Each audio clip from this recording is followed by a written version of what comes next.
Good morning. My name is Ann Margulies. I'm the university CIO. On behalf of the CIO Council, I'd like to welcome you to our third annual university-wide IT Summit. Thank you all for being here. By the way, I've been told that over the last couple of days, the Summit Twitter feed has already been active, so there's the hashtag. Please join in. The IT Summit is sponsored by the CIO Council, which is made up of CIOs from each of Harvard's schools. They're seated right here in front, and I'm going to ask them all to get up, stand up, turn around.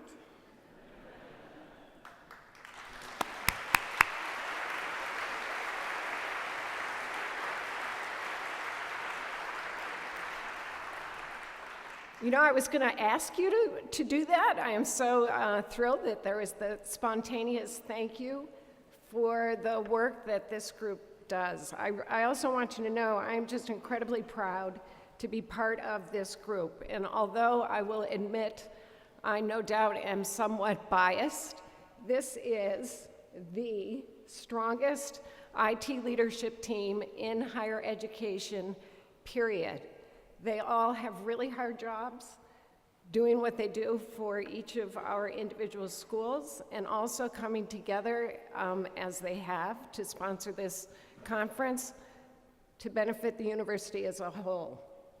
The role of the council is to lead and advance university-wide IT strategy and initiatives in support of both the individual schools and the university as a whole, and that really is what we do. As you know, we developed Harvard's IT strategy, which we introduced at last year's summit. And since then, we've really been focused on getting it done. It's been an exciting year, transitioning from the planning to now the doing. On a side note, I was thinking about how 2 years ago at our first summit, when President Faust was with us, she explained and told the story about how the term debugged was coined here on our campus back in 1944 after a moth. You've all heard the story that after a moth was found in the Mark I computer. So I thought that was pretty amazing. You know, one of those things where you take this term for granted, and here it was invented right here.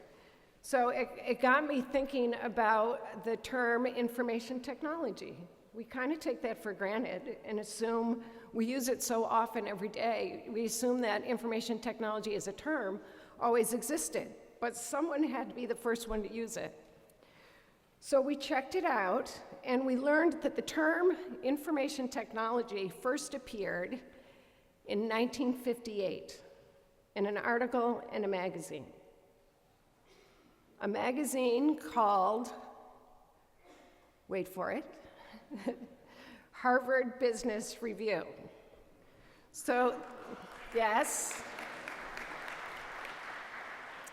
So this 1958 article was titled Management in the 1980s. I'm going to repeat that. It was published in 1958, and it was an article predicting what corporate and business life was going to be like in 30 years. So I will quote, the new technology does not yet have a single established name. We shall call it information technology. Don't you love that? We shall call it. Only the business school could get away with that, and I am awesomely impressed by those of you from the business school. You clearly are incredibly powerful. You named our field. It has withstood the test of time because information technology is not just a term we take for granted, but everyone takes information technology for granted because it's so big a part of everything we do. I think it's always helpful to keep somewhat of a historical perspective. How can you not when you're in a room like this and when you're at Harvard University? So think about it. Some form of finance, human resources, legal affairs, marketing, facilities management, all incredibly important disciplines and fields. Some form of that practice, each of those practices, has been around literally for centuries. Our field, information technology, didn't even have a name until Harvard gave it one just 55 years ago. And it has been ever-changing, incredibly rapidly, and information technology, as we all know, is increasingly important to everything we do. And that's why we all have some of the most challenging, but the most exciting, and the most rewarding jobs, really, ever on the planet. And we have the opportunity, and we do, through all of your incredible work, make a huge difference to Harvard, to all of those disciplines, but also to the core mission of Harvard every day. Before I introduce our keynote speaker, I'd like to just take a couple of minutes to review the goals for the summit and for some additional thanks. The overall goals for the summit are the same as when we hosted the first summit. They're really quite simple: to build our IT community, to connect us more closely to the university mission, and to provide an opportunity for us to all learn from each other. This year, in addition to those goals, we aim to reinforce the importance of our IT strategic plan and focusing on the key themes in the vision: access, innovation, and collaboration. Those themes, of course, come from the vision in the strategic plan, and they provide the framework for the 35 different sessions today. So now for some additional thank yous. Of course, we have to thank once again the Center for Digital Education for their help in producing the summit. So thank you to Alan Cox and his team. Thank you to our vendor community and to our vendor partners for their tremendous support today and throughout the year. Please, at lunchtime, visit their exhibits and thank them for making today possible. And I'd also like to thank all of the presenters for creating and leading a total of 35 sessions. Thanks to everyone who submitted proposals for presentations. While we couldn't accommodate all of the proposals, we really appreciate everyone's enthusiasm and willingness to participate. Lastly, I'd like to thank the staff who contributed in ways really large and sometimes really, really small and detailed. I have to give to make this summit happen. So special shout out to Mary, Kevin, Maggie, and Greg. You'll notice they will be the happiest people at the reception at the end of the summit. So now it's time for the main event for this plenary session. I'm pleased and really, really honored, completely honored to introduce our keynote speaker, Professor Jonathan Zittrain. Jonathan is a professor of Internet and Law at the Harvard Law School and the Harvard Kennedy School of Government, and a professor of computer science at the Harvard School of Engineering and Applied Science, and a co-founder of the Berkman Center for Internet and Society here at Harvard. I'm particularly pleased to have Jonathan with us because he and I go way back to 1998. I worked with Jonathan and with Professor Charlie Nesson to create we worked together on the Internet and Society Conference. No doubt many of you recall that. That conference aimed to assess the impact of rapidly changing technology on business, government, media, and education. Now remember, the 1990s, the internet was still pretty young, so this was a truly groundbreaking conference. And we had the giants of industry here. Jonathan and I were actually talking about it just a little bit. On this very stage, we had Bill Gates, we had Larry Ellison, we had Scott McNealy. The hardest part was trying to figure out when they could be in the room at the same time, when they couldn't. But Jonathan has been assessing the impact of IT on our world ever since. I should note that back in 1998, he seemed like a puppy. I thought he was like 12 years old, but he already had 3 master's degrees and his PhD. But Jonathan has been assessing the impact of IT in our world ever since, not only here at Harvard, but at Oxford and at Stanford. And you may have seen him not too long ago on the Colbert Report. Perhaps one of the most intimidating interviews of all time, and Jonathan dominated. I saw it. We are so privileged to have our very own giant, truly one of the thought leaders of our time on the impact of IT. Thank you, Jonathan, for being here.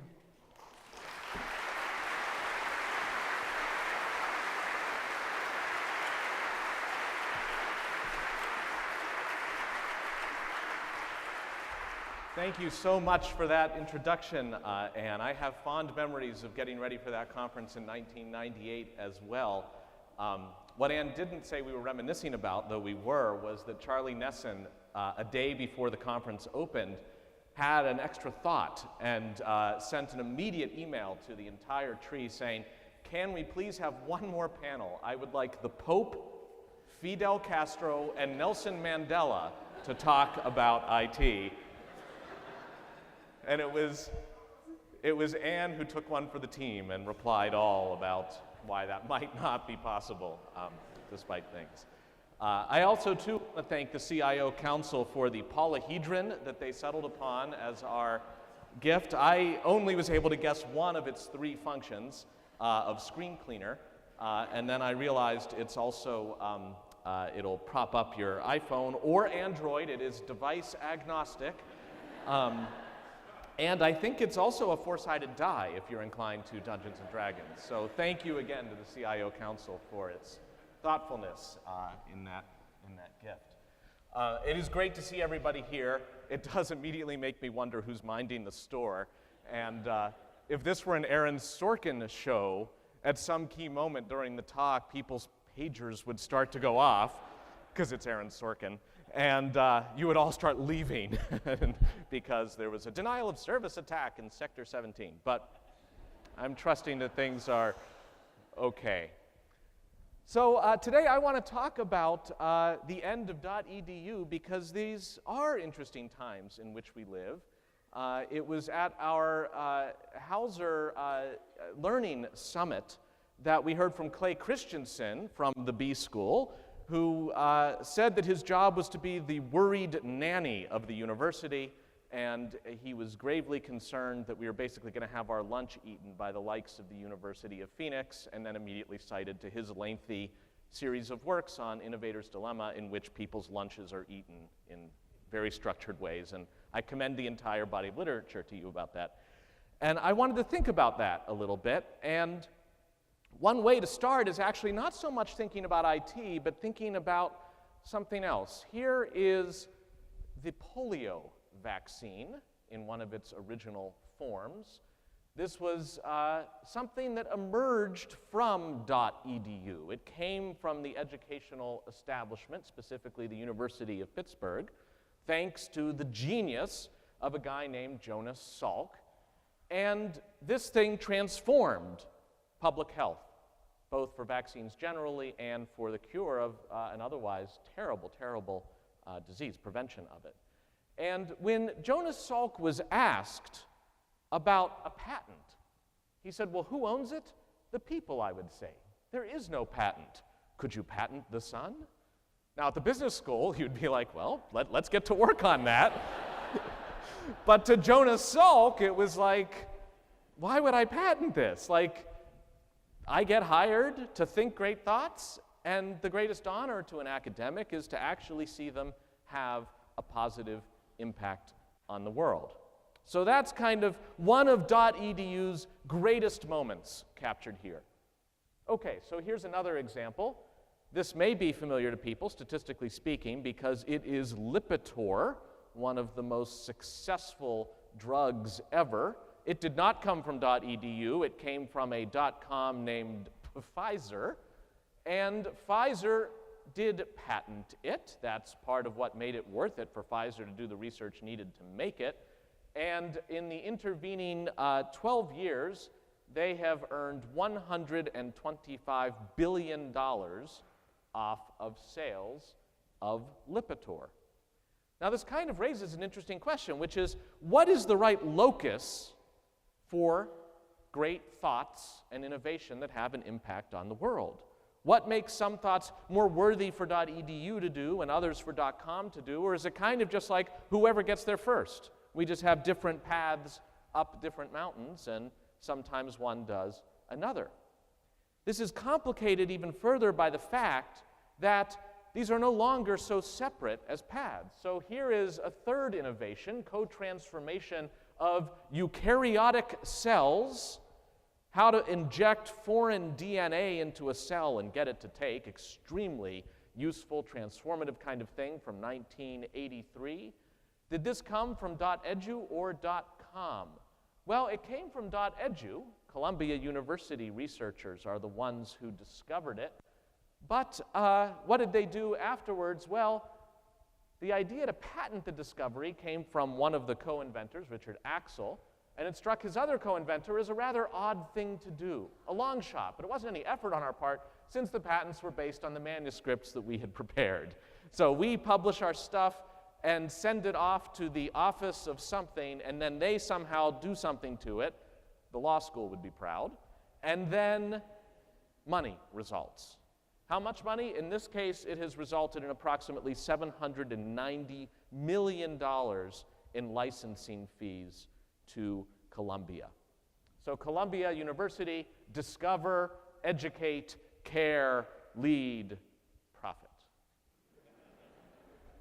Now, do I say that in some way to poke at Columbia? Well, I don't know. It's awfully hard to poke at $790 million.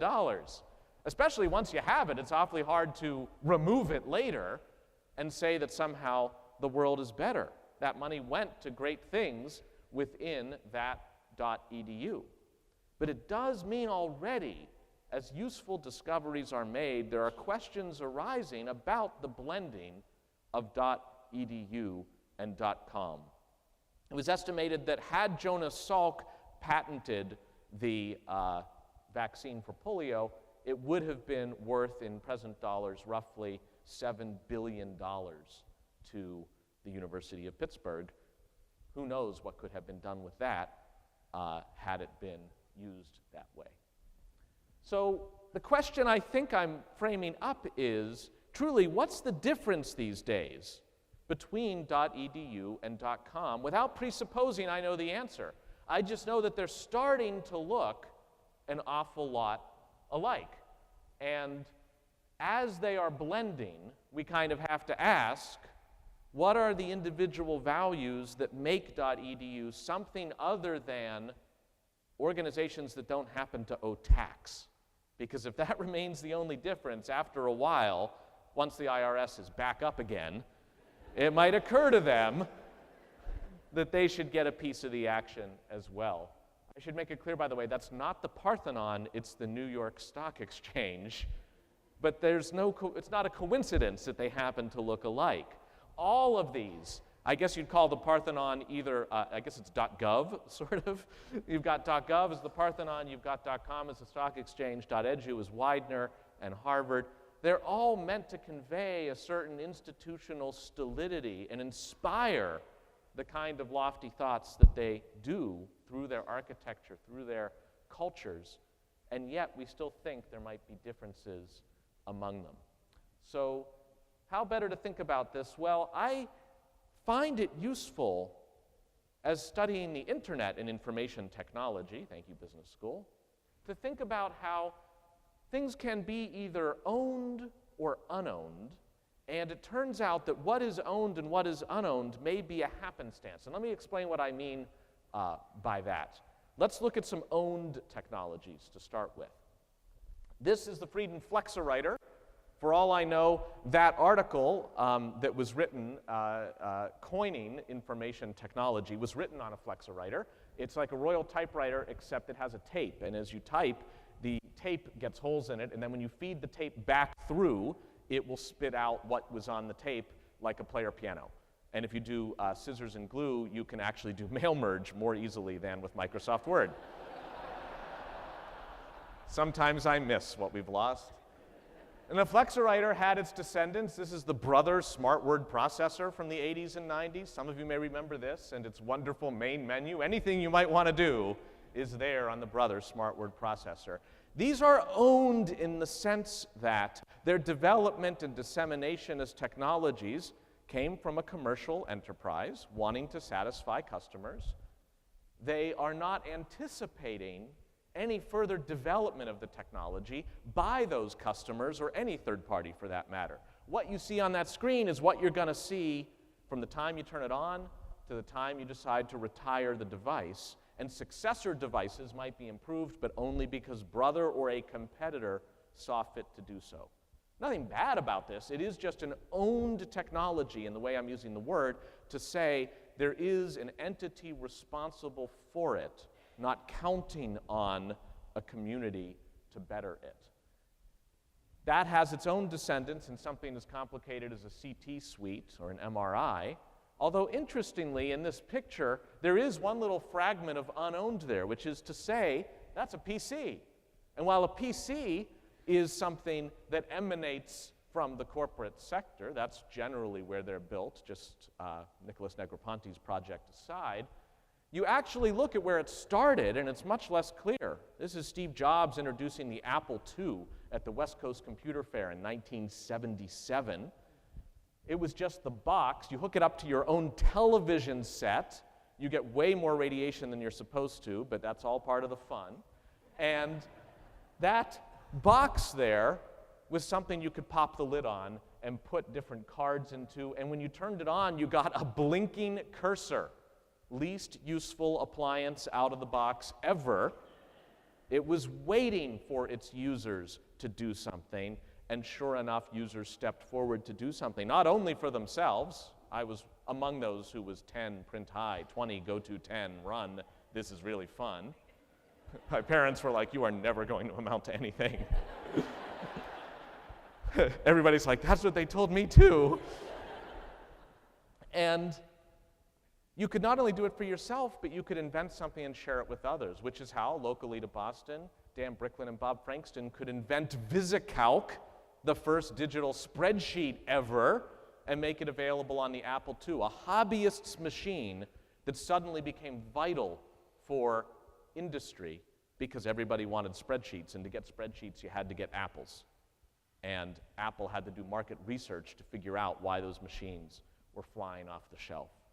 So this modern device, for the past 30 years, the PC, by dint of the ability to run any code anybody hands it, and the code could come from anywhere, I claim is an unowned system, even as we might buy an individual PC from a manufacturer. It's one that is much more protean in what it can do, and much more amenable then to the educational establishment taking it up and doing interesting things with it without it having to be commissioned as a major project. So now those are our appliances or other endpoint devices, owned and unowned. There's the same pattern of owned and unowned with our networks. There was a time when the Bell telephone system was the network, and it was going to be owned. It was going to be used, you would pay your monthly bill, that was it, and there'd be a complex regulatory apparatus that keeps the lawyers fully employed, dealing with keeping AT&T in check as the monopoly telephone provider. Makes it harder to innovate because it's going to have to come from AT&T if AT&T has its way about it. That had its own successors. What the Brother Smart Word Processor was to the Freedom Flexowriter, CompuServe was to AT&T. It was going to be an information network for which every experience you might have would be one mediated through CompuServe. There is no coincidence, I think, that this looks a lot like the Brother Word Processor main menu. And of course, any change would have to come from CompuServe, not from somebody else inventing a button and having that thing be popular. And for a while, we thought that among competition, there would just be different owned systems competing for our attention and our dollars. And then it turns out there was that competition. This is Minitel. I don't know if anybody remembers Minitel from back in the day. Those were good times. They finally pulled the plug on Minitel. It's like the French, I think they're still keeping one running next to the kilogram. Like they have a kilogram in France. They still have a claim to fame. It's like, we have the kilogram. We're holding it hostage with Minitel. And we thought it was just going to be one or the other, and then you see out of left field comes the internet. The internet doesn't come out of that dot-com model of what can we sell to somebody and what's the business model. It's brought about by groups of people, many of whom hail from Boston, some of whom, I see Scott Bradner in the front row, are in this room, who brought it about and whose question was not, where's the dollar sign to make it work? Now again, it's great that there's Lipitor. This was more of the Jonas Salk kind of thing. And this is Tim Berners-Lee, the inventor of the web, an app to run on the internet that became such a popular app that it itself is now a platform, such that we spend a lot of our time trying to deconflict people of their understandings of web versus internet to no real end, right? People are still like, once they finally get it, they're like, so? But it matters. And this is .edu at its finest. And the fact that somebody like Sir Tim was at an educational.org establishment and doing it kind of in his spare time and not having to justify to the boss even why he was, is part of the recipe for the success of something like this. And it's interesting how you go from these owned competitive network platforms, the heirs to AT&T in the information technology space, to something like the internet and the web, and you say, aha, now the internet and the web allows a whole bunch of new stuff that those owned platforms can't compete with.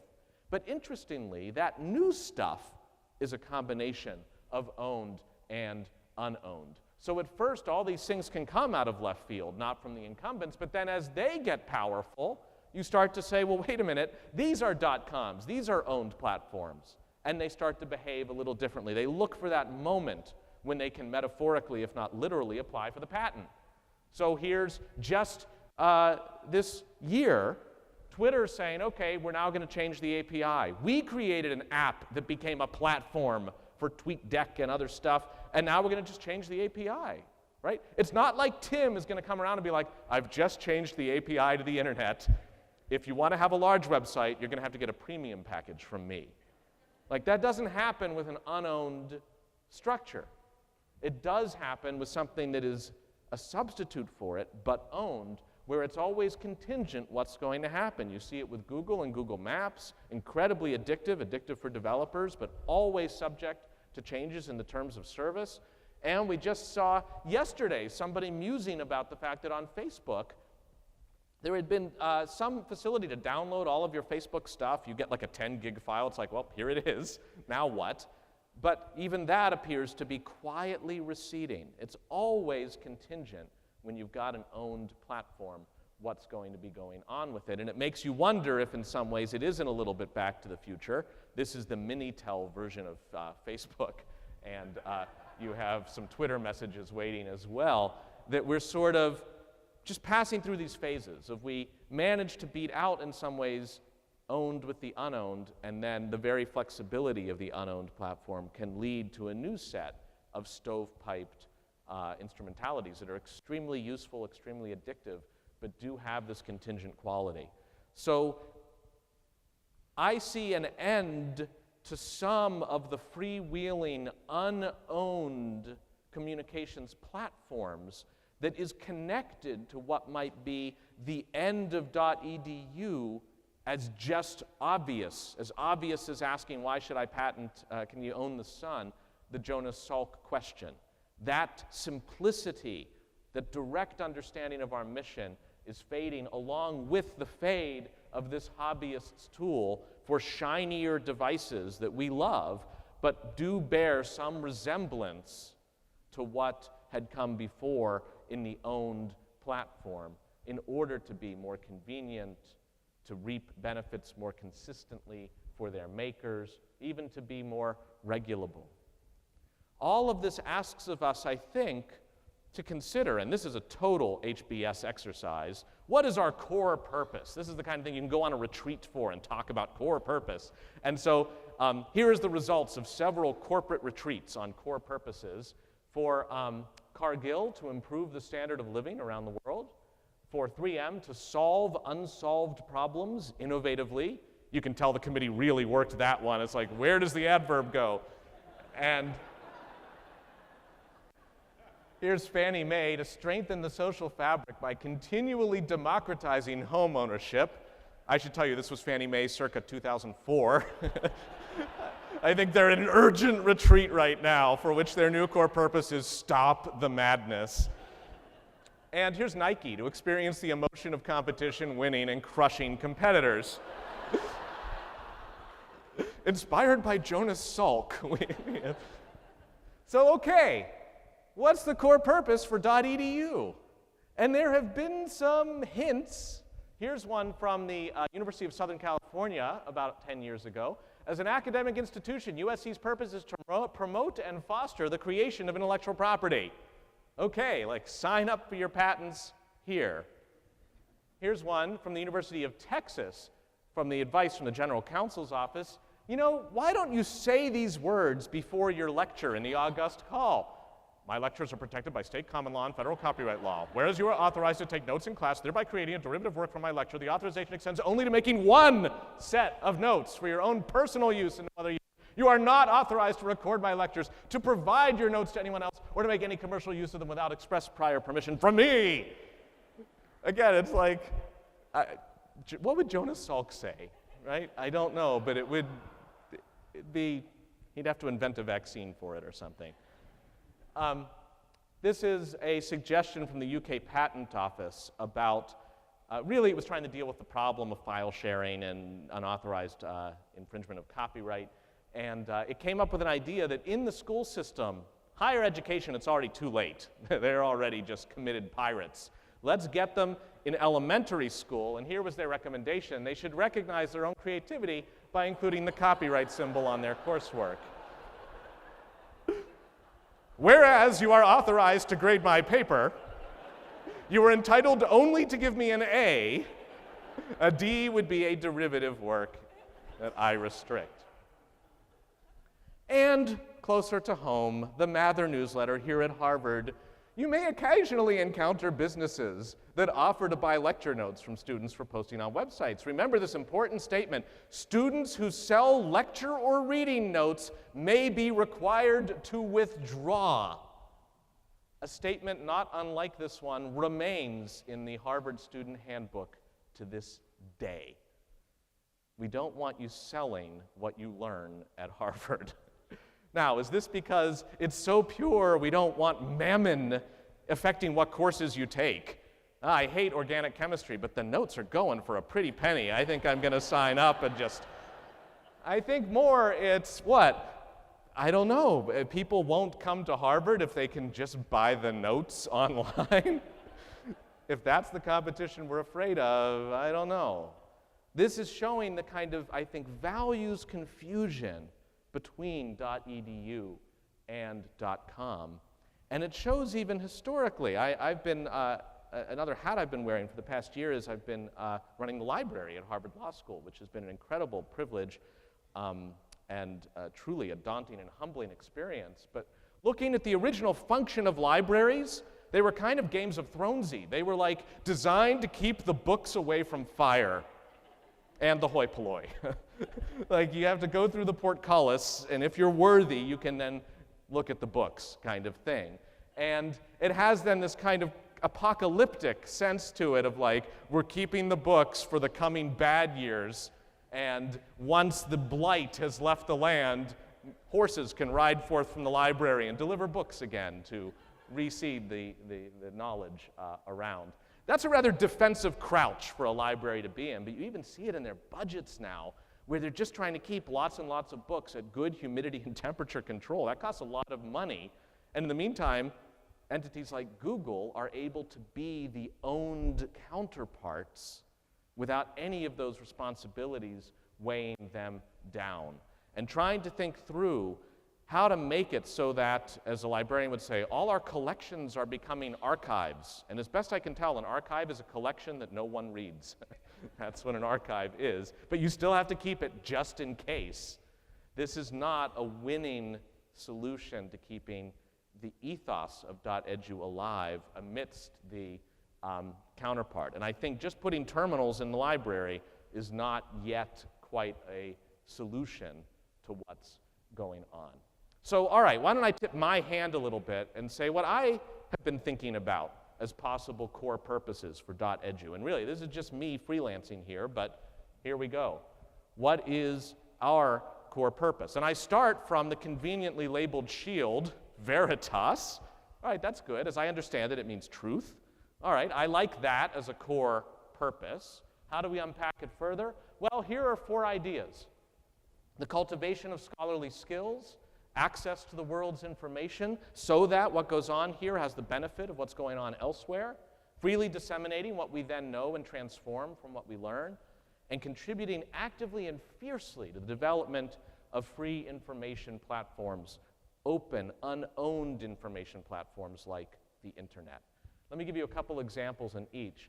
Starting with cultivation of scholarly skills. Now, I see this as especially important. It's a long-standing function. This is like liberal arts education. Good for you, good for society. Bad ROI, but still, come on in. And I do see it as important because we live in an era of truthiness. Thank you, Stephen Colbert, for that wonderful term, truthiness. It's the idea somehow that if you scribble enough on a blackboard and draw enough lines between things, I should be clear, that's Glenn Beck.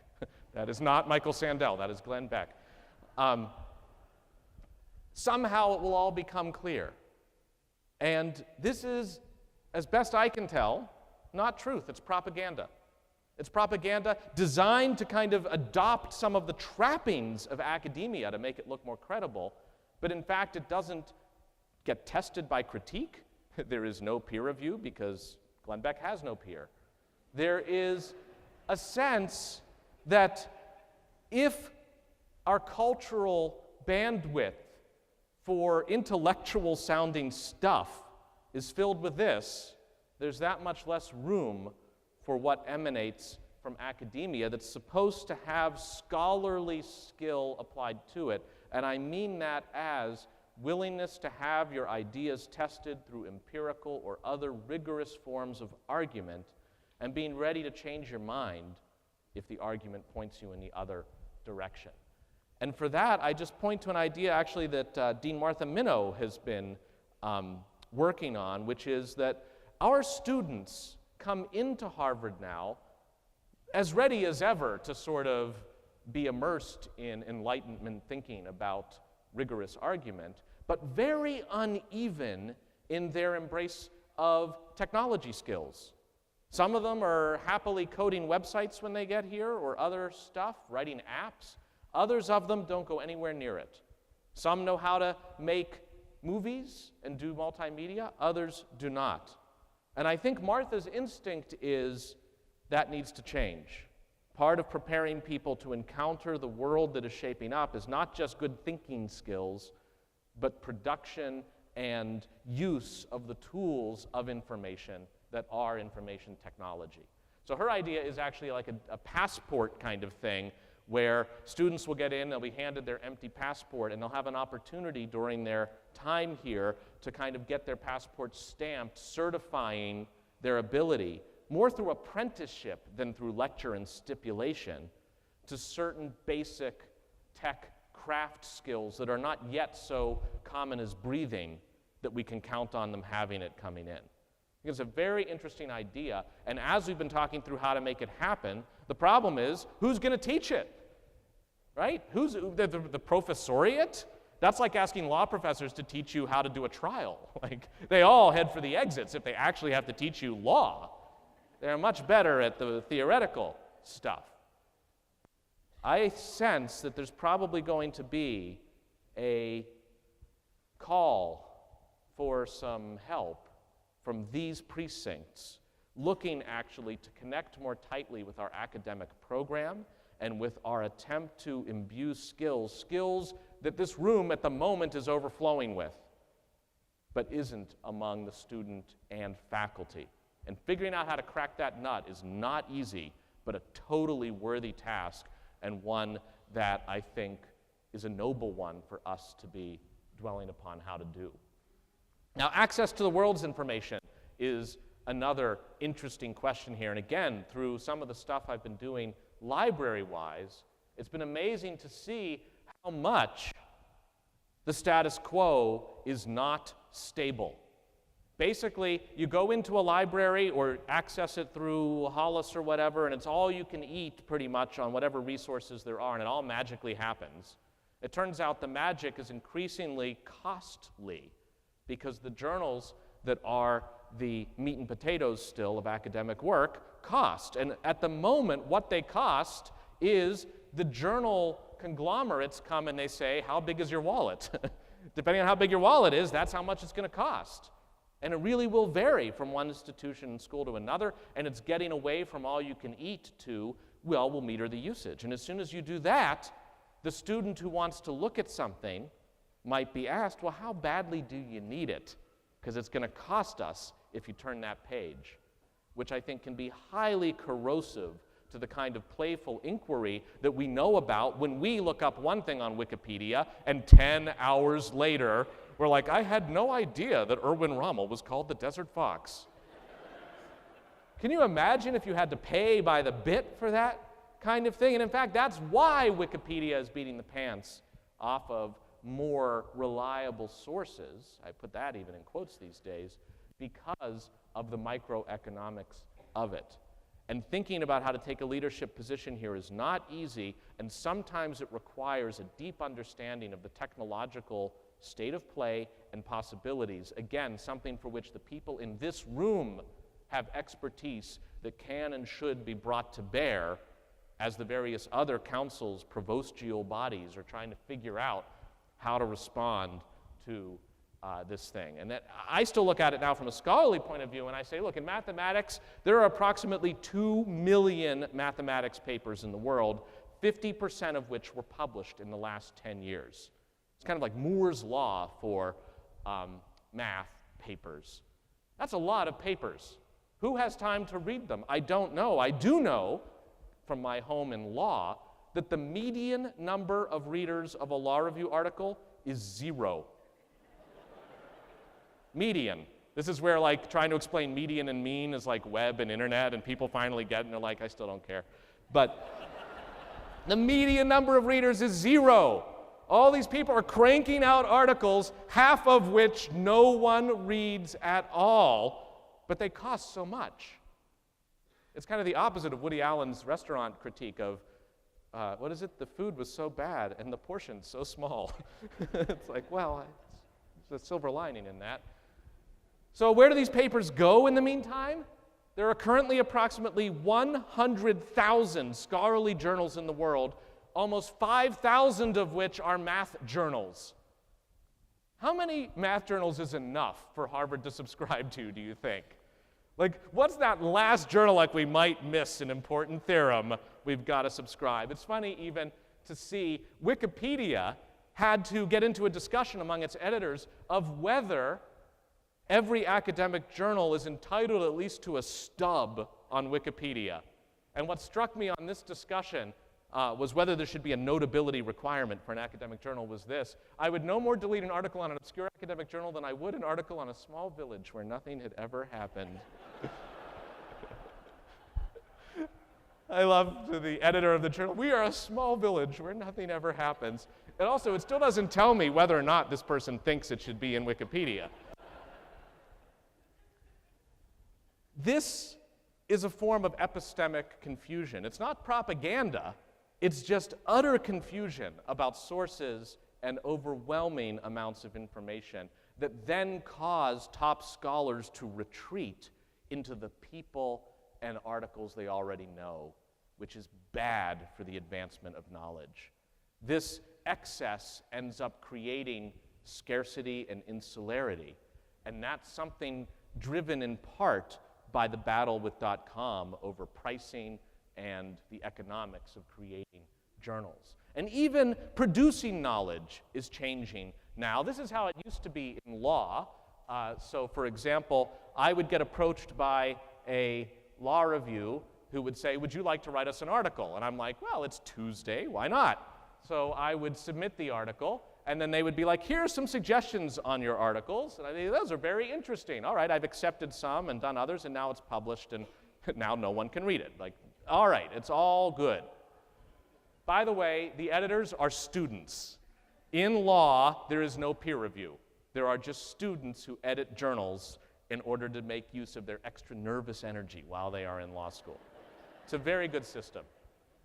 But now, here's what I found as I went into computer science. I was approached by a journal that shall remain nameless, but let's just say it's all vowels in its 4-acronym title, 3 of which are E's. And I got a solicitation to publish in this journal in April of 2006, and I was like, why not? It's Tuesday. So I submitted by the 31st of May an interesting article about something, in my view. And in September, I was like, whatever happened to that article I submitted? So I asked, and they came back to me about 10 days later, and here's what they said. It's completed the review process. The editor-in-chief has decided it needs major revisions before it can be considered for a second review. Please submit them before the 6th of October. So wait, you took how many months to tell me it needs major revisions? Go. All right, worthy challenge. It was a long weekend, the weekend of the 6th. Finally resubmit on the 9th of October. And then around December, I'm like, whatever happened to those major revisions that I had to hastily get in before the train left the station? Well, I finally got news, and here's what it said. What do you see? This is the reviewer's comments. Is the contribution to the literature in this field? There is none. Public comments. These will be made available to the author. I wonder what they said that I didn't get to see, because these said the author should have withdrawn the manuscript rather than wasting our time. Now, I can see how they might not like the paper, but it particularly galled me that they were saying that we had wasted their time with this entire sad exercise. It's kind of like that Phantasm guy that just sends the ball after you that, well, anyway, it's an old reference, and it just, working out my own demons here on the Sanders Theater stage. I guess what I'm saying is, a lot of what we take for granted and solid around us is truly in flux. Scholarly publishing is in flux. There's craziness that in law it's students who do it. It's crazy what the state of peer review is right now elsewhere. It is waiting for some innovation, and we can be, I think, a leader in that. And I started just saying, you know what, to hell with it. If I come up with something interesting, this turns out to be possibly the most cited paper I've ever written, and it's not that interesting, I gotta say. I just wanted to do something with all the spam I was getting, and so some of it was touting stock, and I was like, I wonder if it works. Like, let's just look at all the spam and then look at the stock volume and prices and see if it correlates. And it turns out it does, and so that was really fun to actually see these correlations happen. And instead of putting it through sequential peer review and waiting 6 years to be told it was worthless, published all the data online for anybody to review, and on the Berkman Center website, which has really good Google karma, I was able to put up the paper and put it into something like SSRN, where it gets more than 0 views. Now, I don't know if this is good, but it's a mix of .edu and .com. Up on berkmancenter.edu, ssrn.com, but I still don't know their business model. They haven't asked for money, although they do spam me. Lots of blending going on here. Okay, freely disseminating what we know. While we are taking fitful steps to figure out how to publish what we do as a university, and in the meantime, our own individual faculty have varying contracts with journals that might demand that they only publish through a journal, Google Scholar is happily, through secret contracts, coming up with ways to index everything and put it for personal use. And more, instead of going to Hollis or somewhere else, you might find yourself going to Google Scholar, which is a move from the unowned to the owned that looks like it's just functionally substituting, but has that contingency to it that I was talking about earlier for information technology. And an example of that would be Google Books, which Harvard was a sometime participant in, Great, you can get all sorts of stuff without ever having to enter the library, but how do you know about the integrity of this?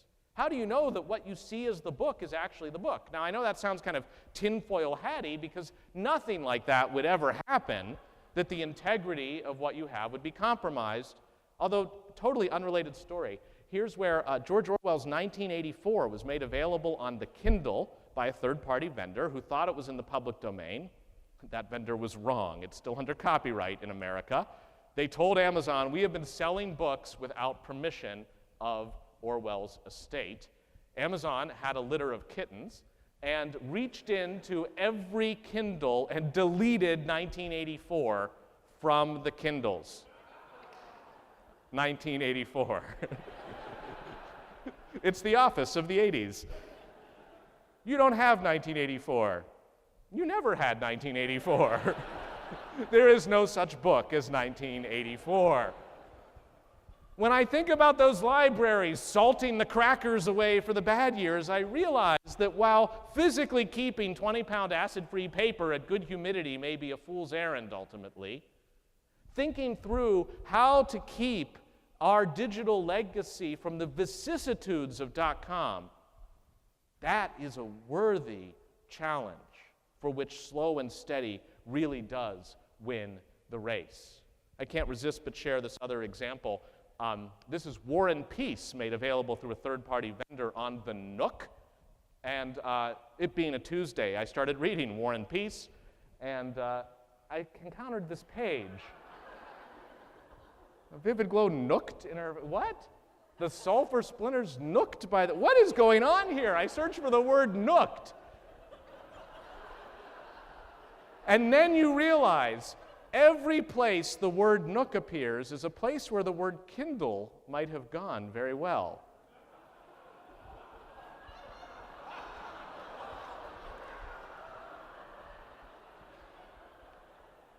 Now, the median number of readers of an entire copy of War and Peace is 0.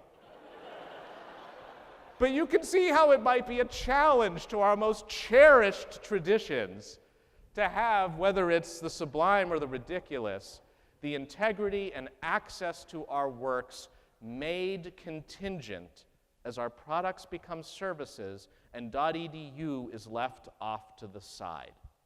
It's great until it doesn't work so well. And that's why when I think of innovations coming from this university, like Stack Life, that let you actually take a look at all of the holdings of all of the libraries stacked around something, and it just goes endlessly. It's this Borgesian list of stuff.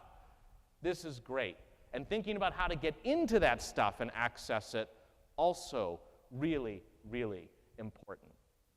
And when I also think of dissemination, it's not just making holdings available, indexed, etc., to the extent possible.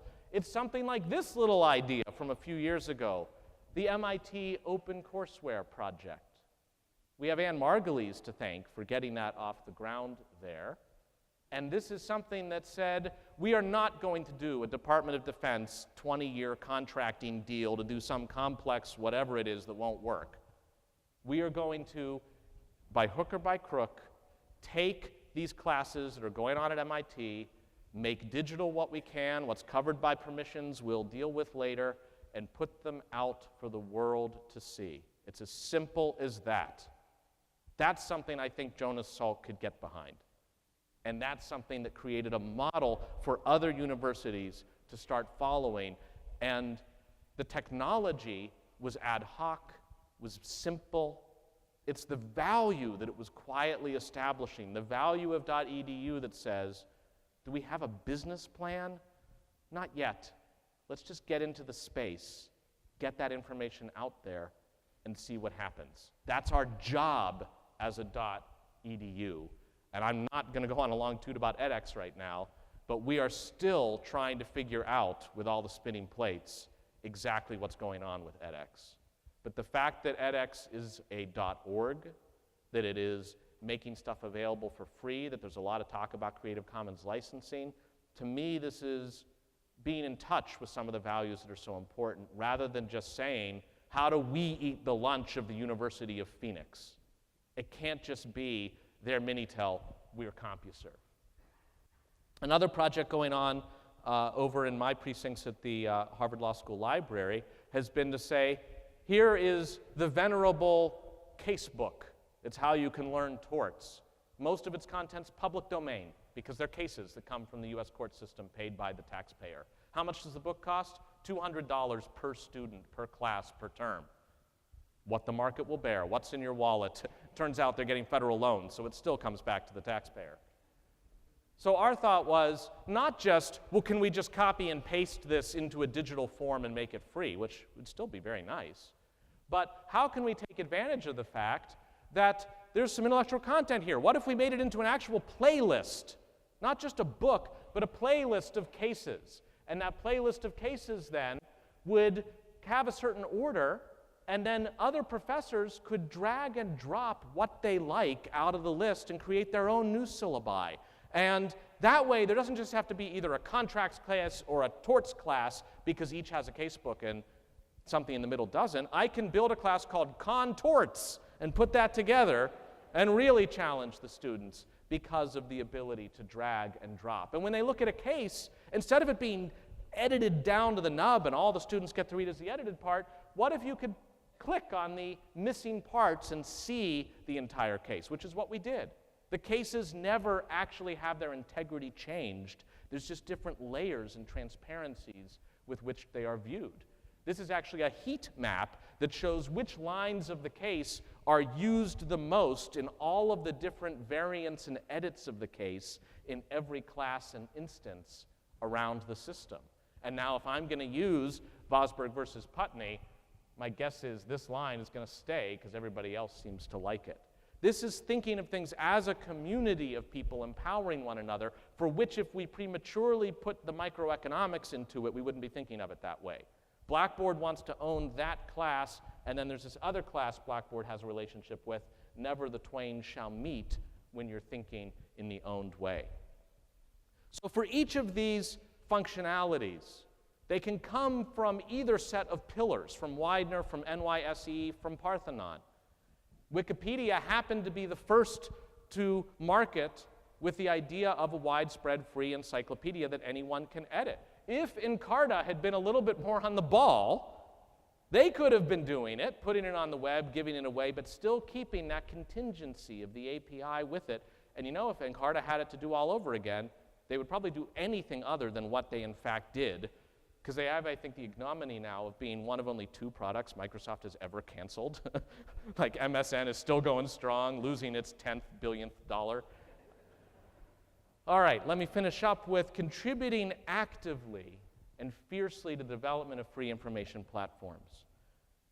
I don't believe that .edu should just be using what's out there as a customer. There are important aspects to that, but we are also builders and shapers in this room and can build the platforms and contribute and tweak existing platforms that are unowned to the values we care about. I say that as somebody who witnessed the founding of Creative Commons at Harvard, 2 buildings away from here, as just an idea that was very confused at first, and by version 3.0, like many Microsoft products, finally got it right. And now Creative Commons has had a huge impact on the way people think about the transmission and labeling and rights around information. And when I think about the functions of this, the Harvard Law School Library, it's got the pillars going too. I think of really interesting questions that come up, again, about values and integrity. This is across the river at BC. They've got the Burns Library, and they made a promise on a project called the Belfast Project. It interviewed a bunch of people who were former members of the IRA and had never disclosed it because they'd be arrested if it were known. And they talked to people all about what they had done, under condition that they would not release the interview until the person died or gave permission. This was part of one interview from Brendan Hughes, who died, and that's how we have access to it. Well, the British government, after reading this, was like, wait a minute, we want to see the rest, and we don't want to wait. And BC said, you have to wait, sorry. And the British government, through letter rogatory to the US State Department, sued for information material to solving terrorist attacks however many years ago. That's been going up and down through the US court system, and BC has been losing, losing, losing. And ultimately, it looks as it's going to have to turn over all the interviews. Now, maybe that's the right answer, I don't know. But the safeguards they took to keep them confidential were a signed confidentiality agreement, a special coding system that anonymously labeled the interviews with just one index sheet matching them to who gave it, and they put them in the treasure room. So that was the kind of lower the portcullis and wait for the coming bad years phase of things. And my question was, what if it turned out you could encrypt those interviews with like do not open for 20 years, and actually they would not be accessible for 20 years. You can hand the subpoena to BC, but it won't open. Now, how does that work as a cryptologic matter? Well, I don't know. I guess you could just encrypt it and throw away the key and immediately start the laborious process of a brute force hack. That should be about 20 years. Or you divide the key into 5 pieces, and you need all 5 to open it, and you send the different pieces to different libraries in different jurisdictions around the world. Make one of them Ireland. And now, if you want to decrypt, you got a lawyer employment project to get all 5. It's like a quest for all 5 keys. These are the kinds of things for which, let's face it, there is not a market per se for this. It's not like Larry Ellison is going to be like, Oracle, making 5-part keys since never. But it's the kind of thing for which thinking through our academic priorities and to what we answer, that is a very worthy project, again, for which the people in this room have, I think, so much to offer. One other project going on that is along these lines of our values and forever is I did a study with a Berkman Fellow looking at how long links, URLs, used in law review articles remain live and active, pointing to what they point to in a citation. And it turns out that for the Harvard Law Review from 1999 to 2012, 71% of the links are dead. Now, again, it's like the crackers have rotted in your basement of the fallout shelter. This is not good. So why don't we do something about it? So we're in process of making Linky, where authors and journal editors can take the link they were about to use, hand it to a library that runs Linky. The library will make a snapshot of the source, keep it forever once it's published. And that way you can use it like Bitly. You can use the library link that's handed back to be passed onward, and if you can't get to the thing because it rotted, you can ask to see the cached copy. This is the kind of stuff that I see .edu doing that you're not really going to see maybe coming out of .com. We also see blending here where academics, human rights activists, and companies have come together to figure out how to handle requests for takedown, requests for private information, acknowledging a little bit that even though Facebook will do whatever Facebook says it wants to do, read the privacy policy if you have a really empty Tuesday afternoon, but it basically says we'll do whatever we want, and they are acknowledging that there is enough freightedness to that they just joined this global network initiative to be thinking through that question as more than just a single Facebook question to be answered. Different motivations move different people. I'm glad there are owned systems. I'm glad there are unowned. I'm glad there's a stock exchange. I'm glad there's Widener. But I actually think there is some value in separating threads that have become maybe a little too intertwined with values. And when I think about the values present in this room, I hope that none of you were dismayed to find that there are no stock options available as part of this job. Or if you are dismayed, you signed up anyway. There's a different reason we're here than for that particular upside in the equation. And when I look at a report like this is from Canada, their National Research Council. He says innovation is not valuable unless it has commercial value, and that's why we're shifting our grants away from discovery science to research that the government deems commercially viable. This is the stuff that says we're going to end up in a land of it's just CompuServe and Minitel and Prodigy. We need that stuff coming out of left field. And if you think that it's all just cash and carry, there's a whole segment that is that. Nothing personal, this is business. That's not, I think, what we stand for here. We have weird customs, weird culture, but it's a culture that comes from thinking, yeah, actually, People do care about what's going on. In this room, classes have been taught, this very room with the title of Justice. There's a class on happiness, and there's economics. These are the three most popular classes at Harvard College. And in the great equation, my guess is that money is a variable, but we're probably not solving for it. And we're probably not solving for happiness exactly either. I don't know, I look at my colleagues, they're not always the happiest people in the world. Justice, that's a big order. But somehow the veritas of it, that is what we're solving for here. That is the end of .edu in the sense of the telos, the purpose of .edu. And I believe it is the mission of every one of this in this room that is gifted with technological expertise to be able to deploy that expertise, to speak truth to power, to at least highlight where there might be a decision point one way or the other in a technical implementation that implicates the values we're talking about. So we at least get to decide how much of Jonas Salk's tradition we want to do and how much we want to go with another. Thank you very much.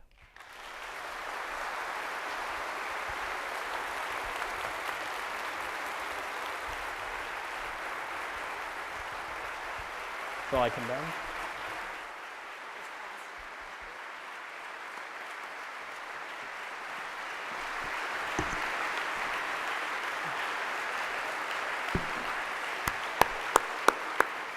How much do we love Jonathan Zittrain?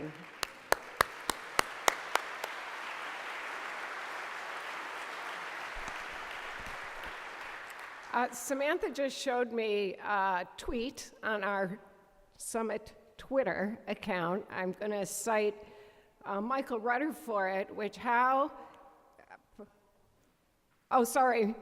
wrong Michael, Michael Kilborn, wherever you are, had a brilliant observation that everything that Jonathan just talked to is really connects with the vision and our strategic plan. Access, innovation, and collaboration. So I think we're on the right track. Thank you for inspiring us, Jonathan. I also would like to challenge someone in this room. There must be someone who has the kind of Wikipedia privileges that would let us paste Jonathan's picture next to the definition of thought leader. I don't know where that word came from, but Jonathan's picture should be right there. Also want to comment on what Jonathan described as Dean Minnow's vision, which is making sure that every student and everyone in the Harvard community has digital competency. Jim Waldo and I are on a working group with Jonathan thinking about what shape this new digital certificate might take. But indeed, you will be receiving a call, so I wanted to mention it so you could start thinking about the kinds of digital or technology problems that Harvard students working with the right kind of mentors could solve while they're here on campus. There will also be a call for mentors.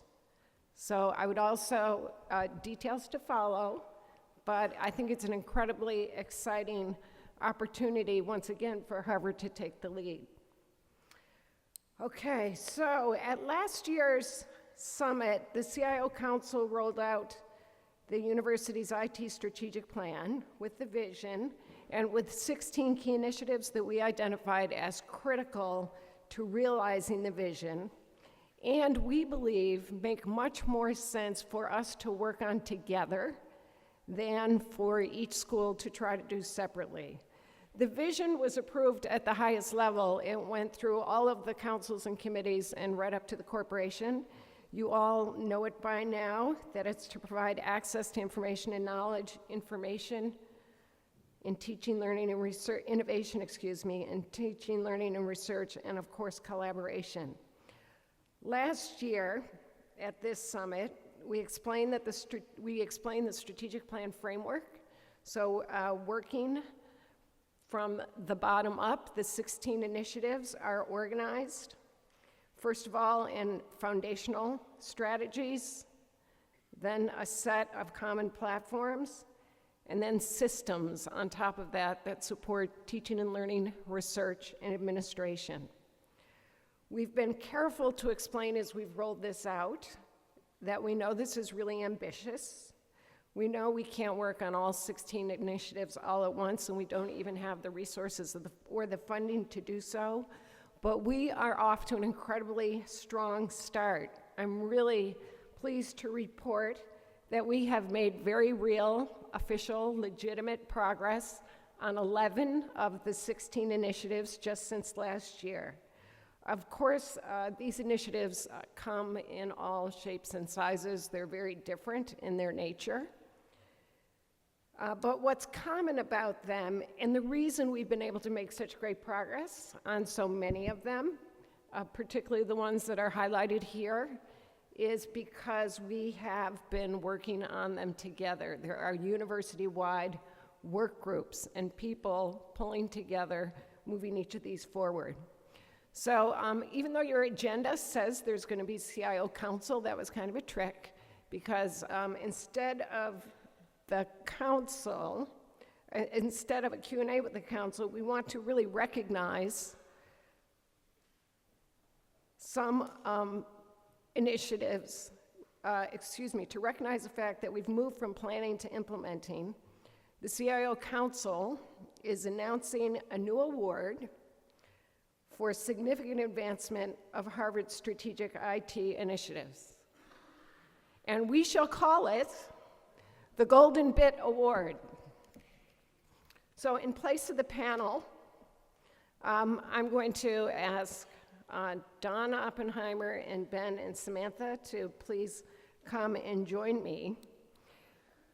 None of these 16 initiatives is easy, or each one of them would already be done by now. They really are complicated. They require a clear strategy, careful planning, and strong execution. The CIO Council selected 3 initiatives this year that we believe really do stand out because of the significant progress that we've been able to make. Don Oppenheimer, who you know is the CIO from the Harvard Kennedy School. He's also has been the CIO Council sponsor for the SIS initiative. Don led the Plan for the Plan phase and has been deeply engaged with it ever since, and I'm going to let Don take it from here.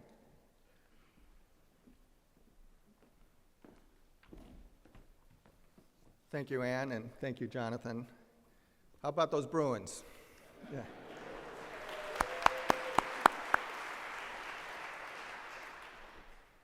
Good morning. On behalf of the CIO Council, I'm pleased to recognize the progress and accomplishments of the project team that has been focused for the last 2 years on designing a student information system solution that's hopefully going to result in efficient processes, accurate data, and a seamless One Harvard experience for faculty, students, and staff across the university. Now, all of you should be happy that this morning I ripped up my original presentation. It was going to take approximately 10 minutes as I described the vision and objectives of the project, then described why the project's important, and why 3 previous attempts over the last 9 years had failed. And then I was going to describe how the project team interviewed over 200 people across the university, analyzed over 60 processes at each and every one of our 10 schools, worked with a consultant, and worked with an internal steering committee of deans, faculty, and administrators to develop a set of recommendations that were eventually approved by the Council of Deans. But instead, I decided to tell the SIS story in a much briefer and concise way. Besides, for those who are more interested in hearing the details of the SIS initiative, I highly encourage you to attend this afternoon's concurrent session later today, where Jason Schaffner will be providing the latest overview and plan. Jason, where are you? Jason's up there. Thank you, Jason. By the way, you owe me one for the plug. So here's the real SIS project story and lesson in a nutshell. It succeeded where the prior attempts had failed because the entire team decided to do things differently than the way we have done things here in the past, including embracing the One Harvard concept. What does the One Harvard concept mean? Well, let me quote the special commencement edition of last week's Gazette in what I think is a great description of what One Harvard means. One Harvard is a message to a university of many parts. Get up off your tub. Exit your silo. Share what you know. These days, the watchword at Harvard is collaboration. And isn't that what today and this summit is all about? It's definitely what our 16 initiatives that you saw up on the screen are all about. And it definitely helped keep the SIS project team focused on the prize over the last 2 years, even when doubt crept in and when the voices of the skeptics became louder. What is the prize I'm referring to? The prize is when solutions that are good for both the university as a whole, as well as the school level, can be created and implemented, instead of suboptimal solutions being developed at individual schools focused exclusively on optimizing the local benefit. The prize is also when we can work together collaboratively to evaluate trade-offs and then compromise when appropriate, instead of viewing a 19-to-1 vote as a tie. That's the story, and I'm sticking to it. Now back to the Golden Bit Award. Well, I'd like to thank and recognize all of the individuals, many of you who are sitting out there, that contributed to the success to this point of the SIS initiative. It would take up far too much time to name all of you. You know who you are, so thank you. It was truly a team and very large team effort. But I do want to particularly recognize 3 individuals. First, Anne Margulies, who doesn't qualify for the Golden Bit Award, but were it not for her leadership on this project, we would not be here today celebrating the project accomplishments. And now let me recognize the 2 individuals who more than anyone else embraced the One Harvard concept and sacrificed an unbelievable amount of personal time to ensure this project succeeded. Can you please join me in thanking Mike Burke and Katie Luddy as they join us on stage to be the first ever recipients of the Golden Bit Award.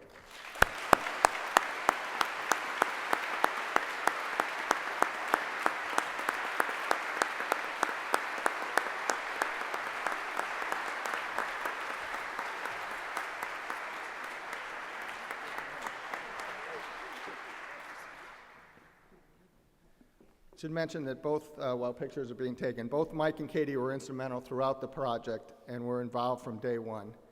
Katie was part of the original group that initiated the project and became the project manager during the major phase, and Mike was also part of the original group and then co-chaired the primary phase of the project along with Anne.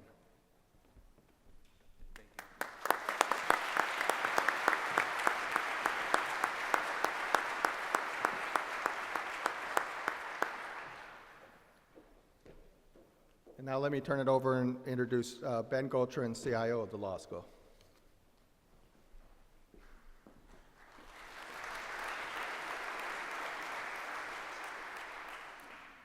I feel naked, I don't have my notes. So as we were preparing to present the awards, we sort of gave ourselves sort of 3 key things that we wanted to do. One was to establish the importance of the initiative and the work that is being done. Information security is strategic initiative number 15, second to last, but not less important than the others. And I thought I'd take a little bit of a short circuit to establishing the importance of information security. So I had a show of hands here. How many of you believe that information security is not part of your responsibilities? Oh, okay. Better than I thought. I'm especially encouraged that none of the CIOs raised their hands. Thank you. Or members of the security team of the university. This is encouraging. So obviously we all believe and we all know that it is important. But why is it important, and why is it more complicated to do information security at an institution such as Harvard? I think really to boil it down, and we collectively as a group have had a lot of conversations on the topic, but two things. One is we're in an institution, as Jay-Z described it, that has to be open by necessity. The core of who we are and what we do requires us to be open as a community in how we engage within the community and outside our community. And so putting locks on doors and controls on an environment that by design needs to be open is complicated. And this is really what makes information security at Harvard sort of a bit of a challenge, and for some people like me, exciting. So what was done? Second part of the explanation. What was done is there's been a lot of good work that's been done over the years on information security at Harvard, but I think what we realized late in 2012 and early 2013 was that there were some key pieces that were missing. One of those pieces was an information security strategy. And another one was that we had done a lot of good work in overhauling our policies, but the work was not done. There was plenty more to do. So strategy. Why is it important to have a strategy? Strategy, simply stated, at least for me, does two things. One is it provides a backdrop to what you're going to do. It creates sort of a context and defines what the boundaries are to what you're going to do. And a strategy, equally important, also allows you to communicate with people who are not necessarily experts on the topic, but will need to make decisions or support your decisions that you have to make in the context of this. So being able to talk about information security with deans, with students, and a variety of people throughout the community that are not experts on security, but still need to understand how to think about it and how to engage in it. We never had one. This group pulled it together in just a few months. We have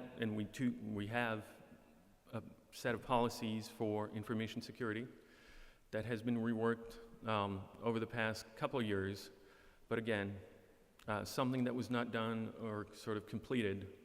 This group, in just a few months, pulled together a complete set of policy statements that is a really good iteration and improvement on what's been done before. And I have no doubt that these two things are going to be incredibly important foundation pieces to a lot of work that's going to be going on over the next few years as part of the security program. So what happened is late January, a small group of people got a call. You could sort of visualize, they probably were cooking or reading a newspaper by in the chimney, and they got a call saying, "We need you. It's a call to duty. There's a mission to do." And all of them said yes and kicked into action right away. Not that we give them much room to say no, but I want to recognize the following people for their incredible contribution to this initiative. Mr. Scott Brander, Liz Egan, Christian Hammer, Peter Katz, Jim Schwartz, and Ken Carson, who's not here today. But I'd like for you guys to come on stage and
right, all right.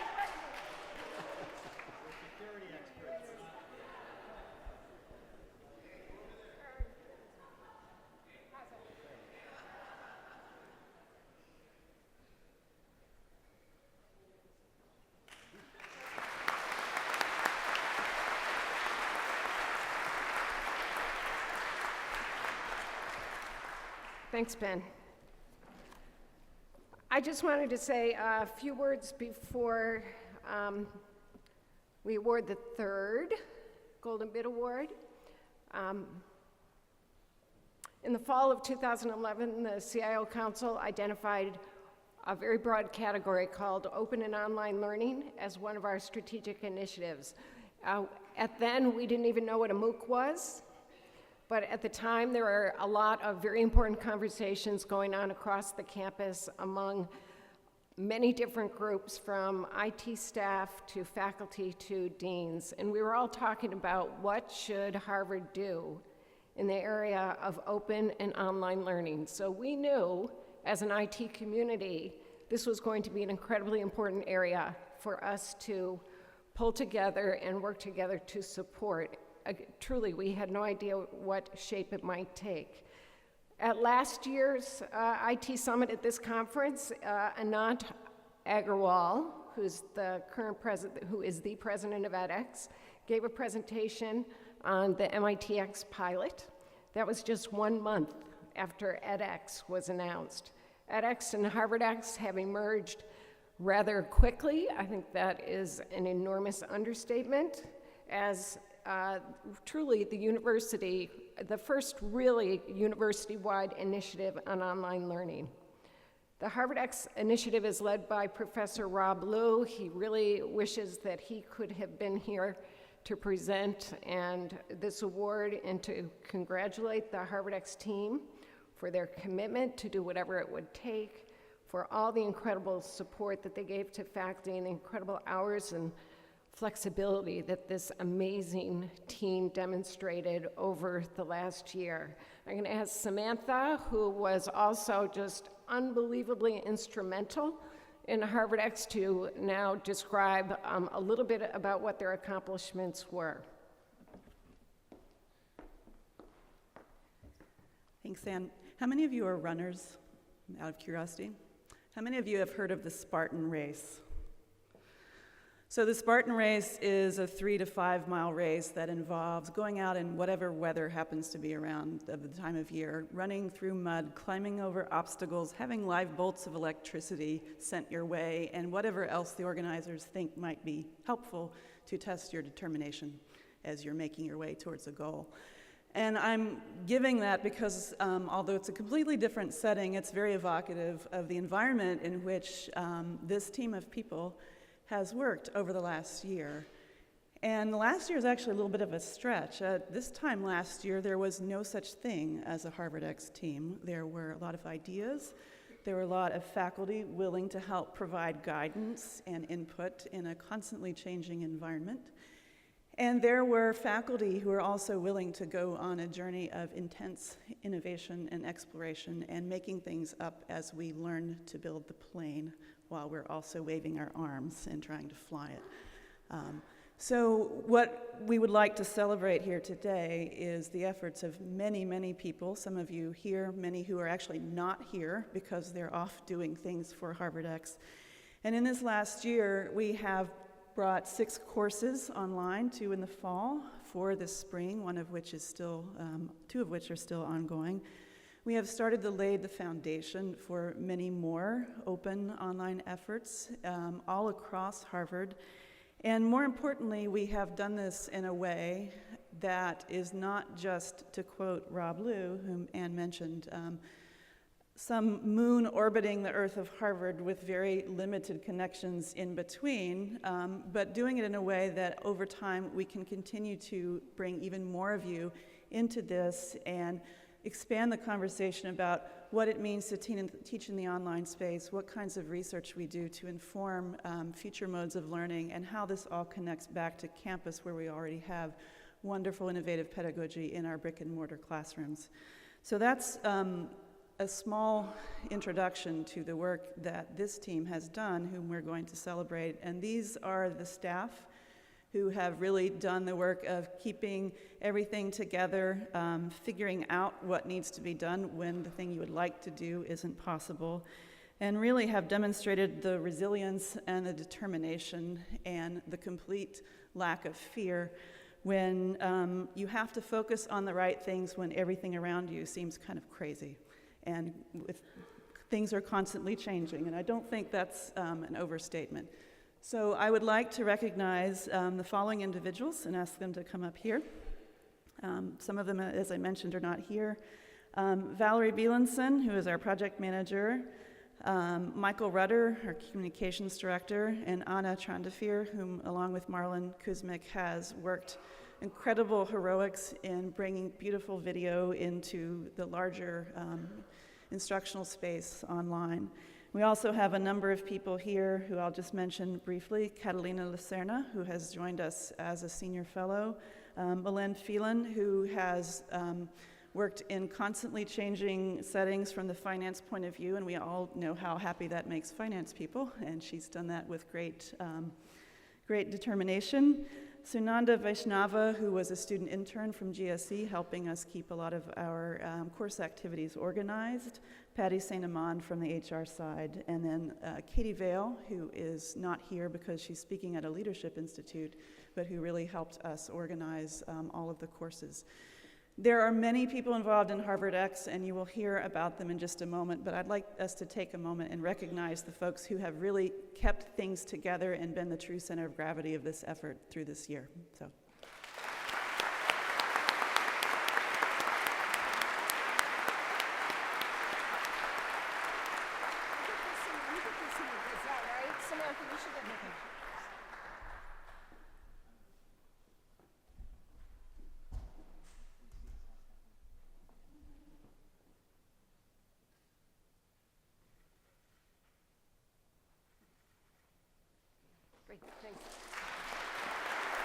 So,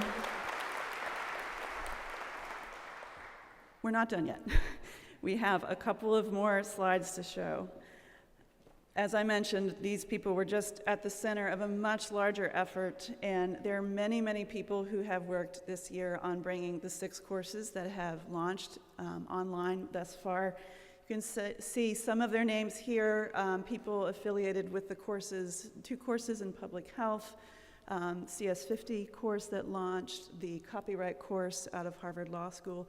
Many, many dozens of people from the IT, teaching and learning group, audiovisual groups, preceptors, TFs, faculty colleagues, and more. And so this is just some of those people just for the courses that have been made public.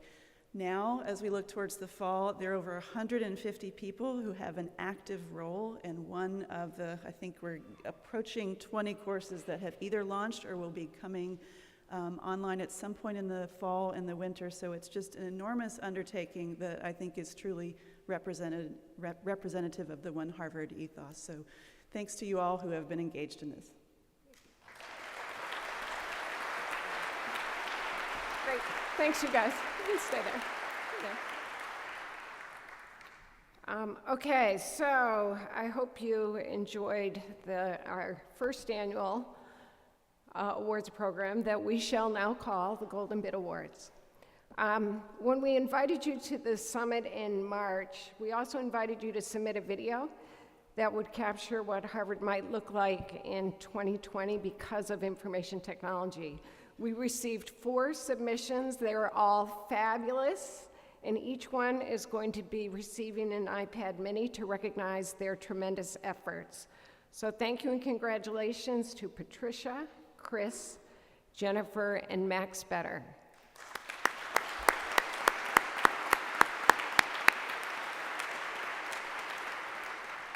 They're really, really great. They're going to be featured. These videos are going to be featured at the reception as well as on the CIO Council website. And I have to say that we thought we might get a few more submissions. We were kind of hoping for more as a competition. But we also have a hunch that it's because everyone really had too much work to do that you weren't able to truly unleash your, your creative energies. So we'd like to do something a little bit different next year. We still want to do something that's creative. And so what we're thinking is, instead of a video competition, we'd like to invite you all to participate in something that's more like a crowdsourcing video and image montage that we'll create as a group together over the next year that really will help hopefully capture our IT vision so that we can communicate it more broadly to the Harvard community. What we're aiming for is something that'll be fun, something that'll be lightweight, and something that will use cool technologies.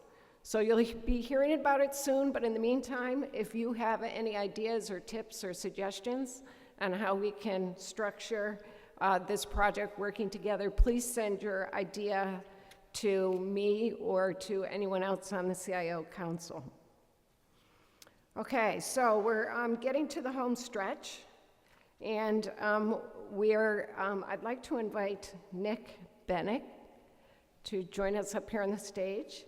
In the spirit of innovation and collaboration, we're going to introduce a new social networking tool that we want to use through the rest of today. Where's Nick? Come on up, Nick. And Nick's going to tell us about it.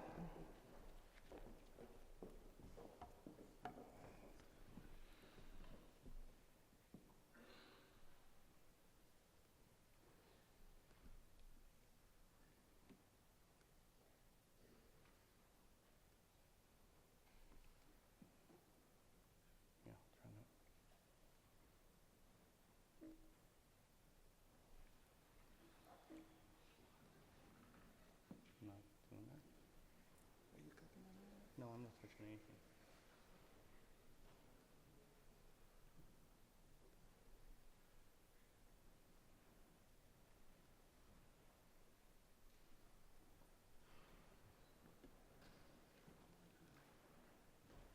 It seems like we have a little bit of technical difficulties. I'll make a few announcements while they're getting the technology to work. You know, we had on your agenda that there was going to be a CIO Council panel, and we were thinking of putting a new batch of CIOs in front of you to pepper with your questions, because you told us in the survey last year that the Q&A session with the CIOs was one of your favorite parts. Unfortunately, of course, we didn't have enough time and thought the Golden Bit Awards were far more important, but we really would like your questions, and we'd like to have a dialogue with you. So there is a user voice address. We would love for you to submit your questions to the CIO Council. We will respond to them through user voice.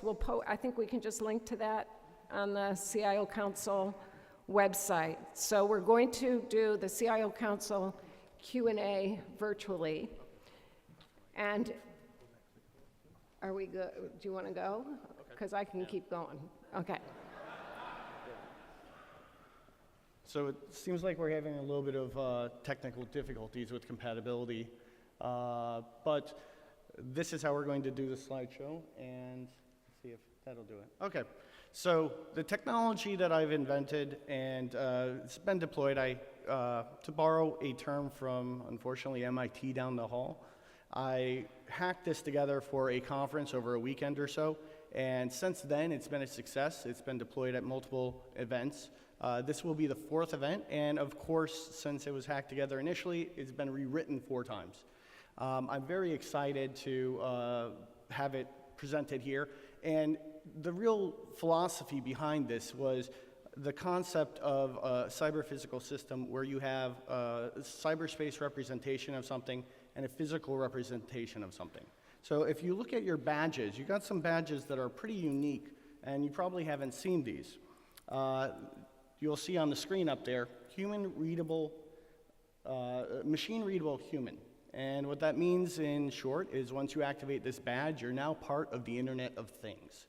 The coolest part about this is in this implementation, it is a combination of smartphones, QR codes on your badges, as well as a mobile internet application. that you're going to be using in a seamless user experience to be able to dynamically connect with anyone around you. So the simplest way to explain it, the way that you do it, is you scan yourself to activate yourself, and you can also scan your own badge, the front of your badge, to get to your home screen using your smartphone. And just to put it out there, this application, there are multiple problems with a lot of the free QR code readers out there in the market. You do not want to use most of them out there. I would say definitely go to this website on your smartphone. It's r-enigma.mobi, and I'll come back to this slide perhaps in a second. But download that app. It's also listed on the instructions on the back of your badge if you pull the badge out of your holder. So definitely use that app consistently, and since this is the IT Summit, you may have one or more browsers on your smartphone. I know I have about 4 or 5, but please try to just use the same application or the same browser each and every time so that you have a continuity of cookies and other methodology that this application works using. So once you scan yourself on the back of your badge, you're going to be scanning step 1, a QR code. This is the authentication QR code that allows your smartphone to become coupled with your physical identity, your physical badge. Once you scan that, it's going to ask you for the login code, and it's right there on the back of the badge as well. These are the authentication credentials, so when you put the badge back inside your badge holder, you don't want that facing out, because then you get a spoofing attack. And once you get into your main screen, you're going to see, and it's not so large, but you're going to have to put in your name as well as your email address as the bare minimums. You can fill out the rest of the information. You can add homepage, you can add your Twitter handle, you can also add your LinkedIn account. The thing that is really important is definitely your name and definitely your contact email address, because the philosophy that we're going to embrace and that we're going to use now is at the end of the conference, everyone that you connect with, you're going to get a customized email saying that you scanned the following individuals and that this is their contact information. So whoever you meet now, whoever you meet today, regardless of what school they're at or who they are, you'll be able to continue your conversations outside of just this one-day event, and you'll be able to work synergistically across institutional silos that perhaps may exist. And the last step in this is basically go out there and scan other people. One quick thing that I skipped over is the way that you navigate this. First of all, you definitely want to, laser doesn't work there, but you definitely want to hit the save button on the upper right-hand side to save information as you navigate across the screens. And at the bottom, you'll see it's going to have various tabs. You have profiles, you have terms, you have network, and you have introductions. Terms are, your terms, once you log in and register yourself, are going to automatically be set up to the 16 core principles that the CIO Council has dictated as their primary motivator. So everyone automatically has that. You can remove the ones that aren't really your focus because of your job position or your expertise or whatnot, but definitely keep the things that are in that list that interest you or are something that you do as a day-to-day job. And this will help our system in the next tab over with networking and introductions. When you scan somebody, that information for that person will come up whenever you hit that network tab. And on the left-hand side, you'll see that there's going to be a refresh button, and you can just refresh, and it'll make sure that your contacts are in sync with the cloud. And the final tab, Introductions, this is something new that's been deployed just for this conference at this point, and you're going to be given, through a mathematical algorithm, people that you should go out and find. These are going to be people that perhaps you know, coworkers, or perhaps people across the institution, in the medical school or in the law school, that are going to have the same interests, the same goals, the same concepts that they're going to be working on. And you need to go find these people out, scan their badge, and see what you guys have in common, because the algorithms are saying that you should collaborate on something because of your skills and your experience. And that's basically it.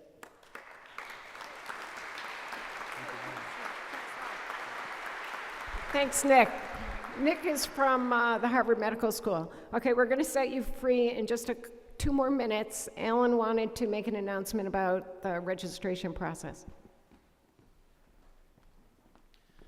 Thank you, Ann. For those of you who haven't picked up your badge yet, we have reset the registration area, again in the hall across the way. All of the badges are laid out on tables alphabetically. You'll simply walk up, grab your badge. We'll have a separate table with the program guides, lanyards, the pillow or the bed or the chair, however you define it for your smartphone, and anything else you might need, maps, etc. So feel free to come grab your badge as soon as we're done. It'll only take you just a couple minutes to get through that. Thank you very much. I think that's it for this morning. Right? That's it. Yep. That's it. Thank you all. Have a great day.